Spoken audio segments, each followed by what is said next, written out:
comment faire le trait de liner le plus fin de votre carrière. Déjà, c'est tout bête, mais taillez bien votre crayon.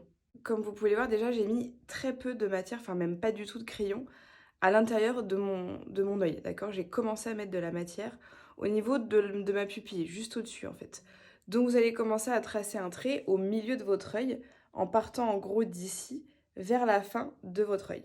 Je vous conseille de faire des petites hachures comme ça et de ne pas chercher à tout de suite faire un trait qui va partir de votre point A à votre point B en gros. Et venez vous mettre le plus proche de vos cils possible.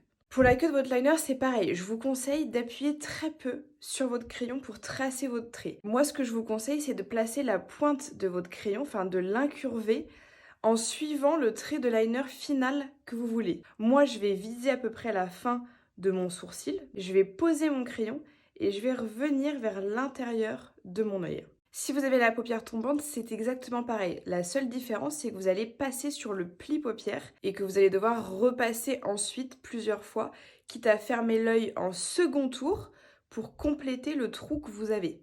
Vous appuyez et vous revenez.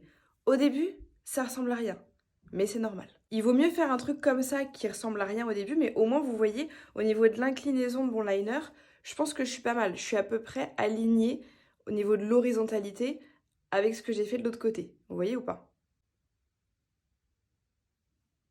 C'est tout à fait normal que ça ressemble à rien, parce que l'étape la plus importante, à mon sens, pour le liner, c'est d'utiliser un pinceau biseauté qui va vous permettre d'avoir quelque chose d'ultra fin à l'arrivée. Et c'est là où en fait la finesse va opérer. Vous voyez, en 2 coups de pinceau, j'ai cliné en fait le bas de mon liner et j'ai étiré tranquillement comme si je passais un coup de balai pour avoir une pointe très très fine. Et après, pour le dessus, je vais flouter en fait le dessus de mon liner pour avoir quelque chose d'un peu fumé. Voilà, vous savez tout du trait de liner parfait. L'astuce d'utiliser un crayon ainsi qu'un pinceau biseauté, c'est vraiment idéal pour avoir quelque chose de fin et de fumé et de surtout pouvoir se reprendre à plusieurs fois.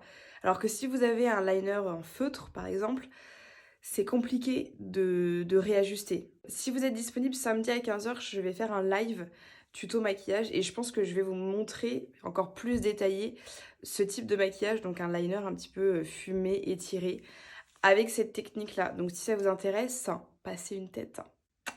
Bisous.